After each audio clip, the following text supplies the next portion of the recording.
আপনার কিছু মিথ্যা কথা বলার কারণে যদি কিছু মানুষের জীবন বেঁচে যায় তাহলে তো মিথ্যা কথা বলাই যায়। জ্যাকব দালায়। আর আজকে আমরা এই মুভিটা দেখতে চলেছি। এটি একটি সত্য ঘটনা নির্মিত একটি মুভি, যেখানে আমরা দেখতে পাবো জ্যাকবের কিছু মিথ্যা কথা বলার কারণে কি অনেক মানুষের জীবন বেঁচে গিয়েছিল। তো চলুন মুভি লাভার্স ইন্ট্রো দিয়ে ভিডিওটা শুরু করা যাক।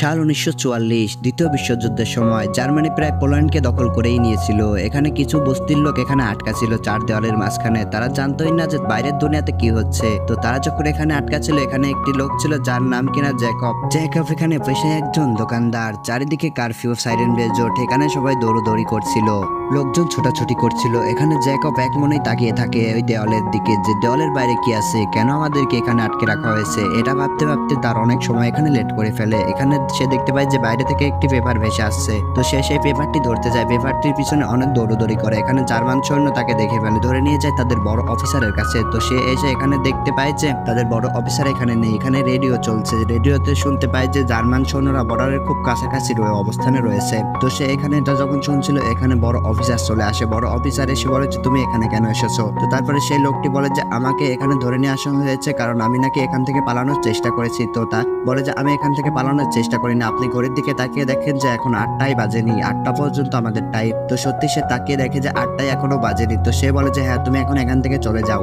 অফিসারের রুম থেকে বের হওয়া জ্যাকবের অনেক লেট হয়ে গেছে। এদিকে তাদের বস্তির গেট বন্ধ করে দিয়েছে সেনারা। তো এখানে সে কি করবে সে ভেবে পাচ্ছিল না। তো সে পাশের একটি রেল স্টেশনে থাকার চিন্তা করে তারা। তো সে সেখানে চলে যায়। সেখানে একটি ছোট্ট মেয়েকে দেখতে পায় যে কিনা এখানে কান্না করছিল। সে বলে যে তুমি এখানে কেন। সেই ছোট্ট মেয়েটি বলে যে আমার মাকে জার্মান সৈন্যরা অনেক আগেই মেরে ফেলেছে।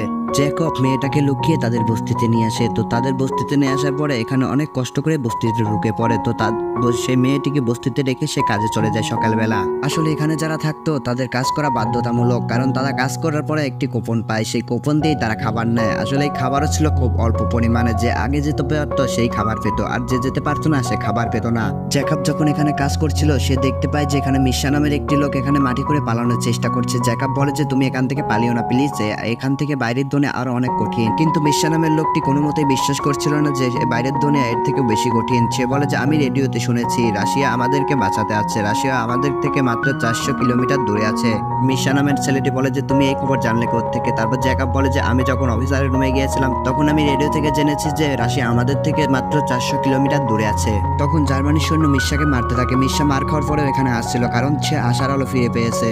এখানে মিশা নামের ছেলেটি জ্যাকবের পিছন পিছন দৌড়তে থাকে। বলে যে ভাই তুই দাঁড়া, ভাই তুই দাঁড়া, ভাই তোর কাছে রেডিও রয়েছে, তুই আমার কাছে আগে বলিসনি কেন। তখন জ্যাকব বলে যে আমার কাছে ভাই কোনো রেডিও নেই রে ভাই। তারপরে বলে যে তাইলে তুই খবর কোত্থেকে পেলি। তো বলে যে তোর কাছে রেডিও আছে এটা আমি জানি। সে এটা ধরেই নেয় যে তার কাছে রেডিও রয়েছে জ্যাকবের কাছে। মিশা নামের ছেলেটি এখানে ফিরাংটামের আরেকটি লোকের কাছে চলে আসে। সে এখানে এসে বলে যে আমি তোমার মেয়েকে বিয়ে করতে চাই। তখন ফিরাংটামের মেয়েটি বলে যে যুদ্ধের সময় এখানে আমরা আটকা পড়ে আছি, তুমি কি বুঝতেছো না এই টাইমে তুমি বিয়ের কথা কিভাবে চিন্তা করতে পারো। তখন মিশা নামের ছেলেটি বলে যে আমরা যুদ্ধে আটকা আছি, তাতে কি হয়েছে, আমরা তো কিছুদিনের মধ্যেই বেঁচে যেতে পারি, কারণ রাশিয়া আমাদের থেকে মাত্র 400 কিলোমিটার দূরে আছে, তারা আমাদেরকে বাঁচাতে আসছে।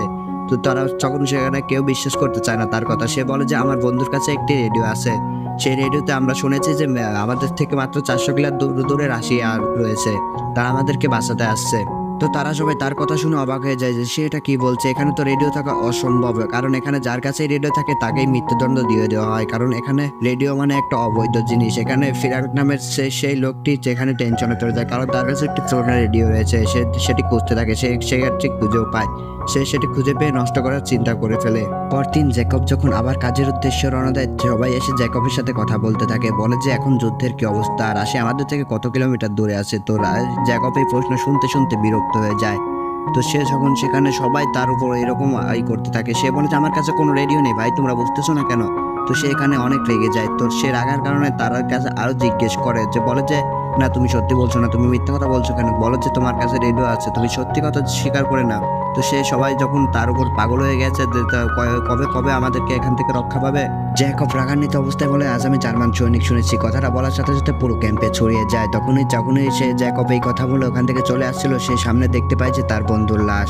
তো তার বন্ধু আত্মহত্যা করেছে। এখানে একজন প্রফেসর এসে বলে যে দেখো তোমার বন্ধু কত বোকা, তোমার বন্ধু আমরা কিছুদিন পরে মুক্তি পাবো, আর তোমার বন্ধু এখন আত্মহত্যা করেছে হতাশায়। এখানে জ্যাকব বুঝতে পারে যে তাদেরকে এখন মিথ্যা কথা বলে বলে এখানে বাঁচিয়ে রাখতে হবে, কারণ এখানে সবাই হতাশায় মারা যাবে। কেউ যদি জানতে পারে যে তাদের দিকে কোনো রাশিয়ান সৈনিক আসছে না, তারা মরে যাবে। তো জ্যাকব এখানে মিথ্যে কথা বলে সবাইকে মিথ্যা গল্প শোনায় প্রতিদিন, বলে যে রাশিয়ান সৈনিক আর 300 কিলোমিটার দূরে আছে, 200 কিলোমিটার দূরে আছে।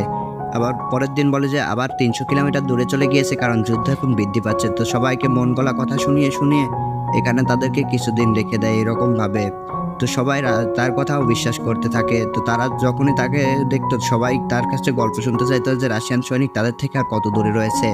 তো সে এরকম বানিয়ে বানিয়ে গল্প করতে থাকে। জ্যাকবের এই মন গলানো কথা শুনে ওখানে সবাই হতভম্ব হয়ে যায়, সবাই আশার আলো ফিরে পায় যে তারা আর কিছুদিনের ভিতরেই মুক্ত পাবে। এখানে জ্যাকব বলে যে সৈনিক আমাদেরকে আর 4-5 দিনের ভিতরে আমাদের এখানে হামলা করে আমাদেরকে বাঁচিয়ে নিয়ে যাবে। এখানে তারা সবাই অনেক উল্লাস করছিল। আসলে এইদিকে তার ঘরে যে ছোট্ট বাচ্চাটা আছে সে এখন অসুস্থ হয়ে যায়। এখানে জ্যাকব ডাক্তারের কাছে ওষুধ আনতে যায়। সে বলে যে আমার কাছে কোনো ওষুধ নেই, তোমার বলা সেই কথা।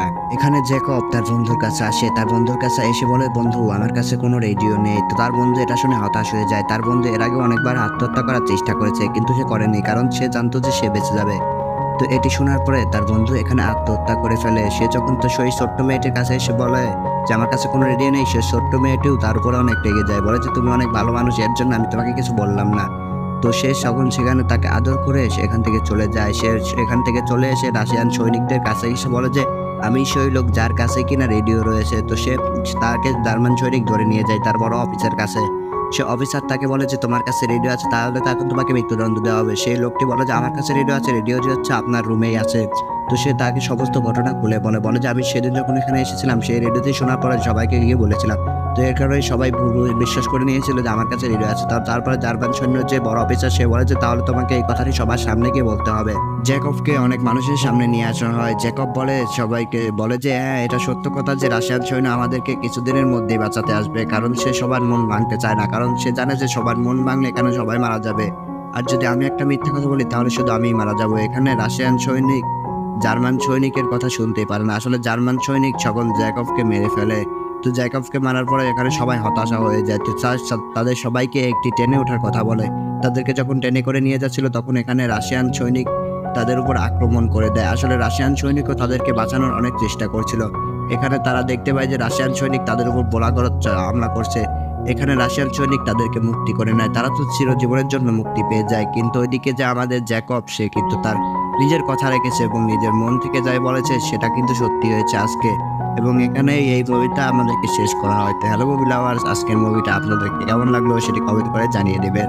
আসলে বন্ধুরা একটি মুভি বানাতে অনেক সময় লাগে। তো চলুন বন্ধুরা একটি সাবস্ক্রাইব তো পাওয়াই যায়, please my channel subscribe this video.